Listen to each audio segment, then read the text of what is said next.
మంచిగా చేసుకుంటాం. Thaman BGM 10 on 10 కాదు, 100 on 10. 100 కోట్లు చాలా తక్కువ భయ్యా, చాలా తక్కువ.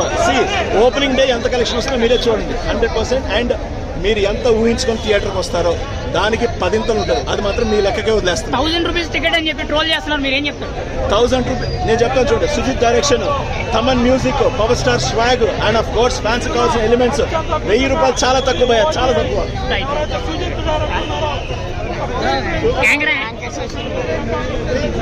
బాబు బిజీ అయిన మనం ఓజీ అన్నట్టు చాలా. ఇంకొక విషయం చెప్పాలంటే ఓజీ ఓమి క్యారెక్టర్లు చరిత్రలో పోతాయి. ఓజస్ గంభీర నా కొడగలరు అన్నట్టు ఆ డైలాగ్ పిచ్చిగా ఉంది.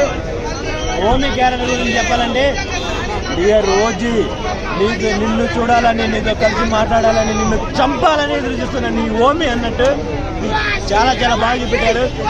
అప్పట్లో జలగతికల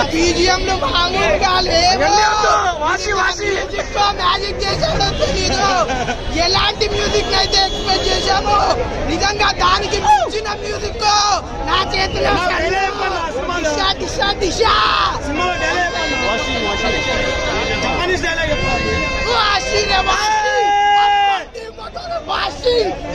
రజనీకాంత్ వాషింగ్ మిషన్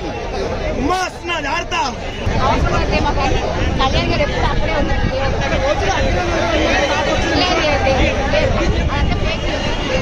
అదేంటంటే గోపాల మూవీలో చిన్న పిక్స్ పెట్టి అది ఎంజాయ్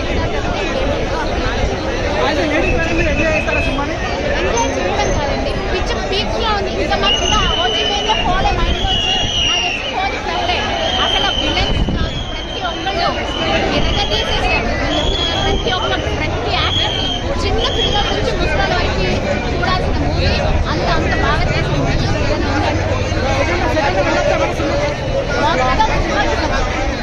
అసలు మొదలైపోయే మూవీ చాలా ఇచ్చేసారు.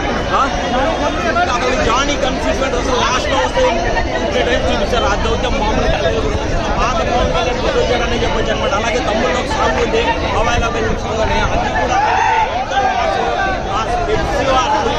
డ్యాన్స్ ఏదైనా ఎన్ని సంవత్సరాలైనా కానీ పవర్ స్టార్ ఫోర్ స్టార్ అయినా ఆ స్టైల్ మ్యాచ్ చేయలేరు. ఆ స్లాగ్ ఎవడో తట్టుకోలేరు అనమాట. ఆ రేంజ్ లో ఉంది సినిమా. చూడండి, సినిమా అయితే మెంటల్ బాగా రియల్ గా గ్యాంగ్ చేయడానికి ఏ చెప్పు కూడా పనికి రాలేదన్నా.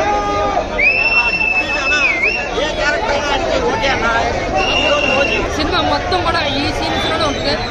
ఏదో తీసుకెళ్ళినంత పవర్ స్టార్ ఎలివేషన్ అంటేనే కొన్ని ఎలివేషన్ అయితే మాత్రం కేజీఎఫ్ ఇష్టపడలేదు. చెప్తే 2-3 చోట్ల ఎలివేషన్ అబౌవ్ అంటే పవర్ స్టార్ ఫ్యాన్స్ హైప్ ఇచ్చింది చూసి ఆయన లుక్స్ కానీ. అయితే సినిమా పరంగా స్టోరీ పరంగా కొంచెం మైనస్ అయిందనే చెప్పుకోవాలి. సో ఓవరాల్గా అయితే మాత్రం ఒక హిట్గా చెప్పుకోవచ్చు అంతే. వాళ్ళకి ఒకటే చెప్తున్నా, మీకు సినిమా చూడటం రాదు, బేసిక్గా మీకు సినిమా చూడటం రాదు. మీకు ఏం కావాలి సినిమాలో? సినిమా కథ చేసుకొని ఏం చేస్తారు మీరు? కథ అవసరం లేదు.